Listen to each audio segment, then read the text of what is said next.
Hey, all, this is Keith with the Common Sense Practical Prepper podcast, June 17th, 2025. Well, this post will have a bit of a political slant to it. So if you don't want to hear me rant a little bit about the current politics in the Middle East, then you can go ahead and turn this one off now. Otherwise, thanks for sticking with me on this. So it appears that the U.S. is going to get directly involved with airstrikes against Iran. Yesterday, a whole boatload of KC-135 Strato tankers, that is a aircraft used for mid-air refueling, patterned after the Boeing 707 that's been in service for a long time. A bunch of those headed across the Atlantic towards Europe, towards the Middle East. And then late yesterday afternoon, Trump said he had to leave the G7 summit in Canada early, right after they had some negotiations and had dinner. He had to head back to the White House. I guess he's getting the National Security Council, I think that's the name of it, the Security Council, together, and they're going to talk about what's going on. So it appears that we are going to launch some airstrikes against Iran. Now, as a caveat, I am not a pacifist, but then again, I'm not a warmonger either. I believe that we have enough stuff going on here at home that Israel is able to take care of the perceived threat or the actual threat in Iran with getting a nuclear weapon. I will say this. If you remember correctly, Iran has been weeks away from getting a nuclear weapon for the last 15 years. That's what you hear. It could happen at any time. They could have it now. They could have it next week, next month. We have heard that forever, okay? I have a whole different opinion on why we portray it that way, but that's not for this podcast.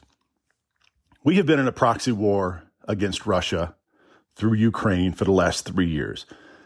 No doubt about it. When you supply munitions, tons of money, and other material to the company or the country, to Ukraine that's directly fighting Russia, we are in a proxy war. This war would not be going on if we are not supplying or have not supplied Ukraine with all that stuff. You can make the argument there are other countries supplying Russia with weapons to fight Ukraine with our weapons, and that certainly may be the case. I don't think we should be in Ukraine either, helping Ukraine fight Russia, but again, a whole different podcast. The military-industrial complex with the United States loves nothing better than to get into shooting wars, or sometimes non-shooting wars, with all these countries. It is very evident, it is rather obvious that there are certain alphabet agencies within the U.S. government that one of their responsibilities is regime changes, REGIME changes. I haven't had my coffee yet this morning. 1979, I believe one of the alphabet agencies played an instrumental role in getting the Shah of Iran installed. Same with Ukraine, 2014, Zelensky, who was a game show host before he became the leader of Ukraine, South America, Cuba.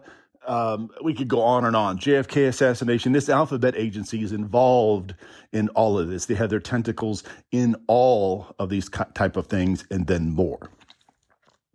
I don't think that we need to strike Iran. We have enough stuff going on here. It is well documented and well known that there are thousands of terrorists that have crossed the southern border that are just hanging out here waiting to be activated. I think our efforts, our time and money needs to be focused on finding those people and removing them. Now, is there a chance that this could be just a big play, just a big ploy, just a big show of force with Trump to say, look, Iran, you're about to get, bombed again? And we've bombed Iran how many times? I mean, missiles, cruise, almost every president has done that, with the exception of just a few. There's a threat, a perceived threat, throw a bunch of Tomahawks, a bunch of cruise missiles over there. Ooh, we struck this, we struck that. Now they won't be able to make, a nuclear weapon. They won't be able to enrich uranium for another 5, 10, 20 years. But we know that's not how it really works. Now, this could be just a big fake, but aren't a bunch of the Iranian military leaders already dead. I saw a report where a bunch of them jumped on a bunch of planes and flew to Russia for like asylum. That's a thing. So who is left? Okay, if we want another regime, why can't I say that word? Regime change in Iran, why don't we do what we did in 1979 that didn't work out too well for us? Why don't we go over there and just airdrop a bunch of Justin Bieber DVDs and a bunch of blue jeans and just call it a day and let the people take care of it? Because that's what normally happens. The people will rise up, and don't think that Alphabet Agency isn't sowing the seeds of freedom in that country.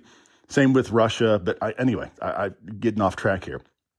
Why don't we just handle it that way instead of putting our sailors and our airmen at risk launching strikes against Iran? Again, I think Israel bombed the last F-14 that Iran had a couple days ago. So it's not like they're flying around in some ancient fighters trying to take down modern Israeli fighters.